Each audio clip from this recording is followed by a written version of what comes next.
According to John Maynard Keynes and his followers, Herbert Hoover had the situation exactly backwards. During a recession, the government, according to Keynes, needs to spend more money, take on a deficit in order to push aggregate demand outwards and get the economy back to potential GDP. However, this is exactly what Herbert Hoover's successor, Franklin Roosevelt, did.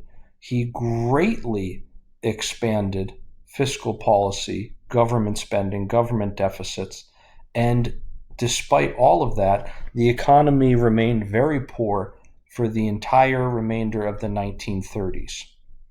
What we can say about the Great Depression is that there was bad monetary policy and bad fiscal policy. On the monetary policy end, the Federal Reserve contracted the money supply at precisely the time when they should have been expanding it.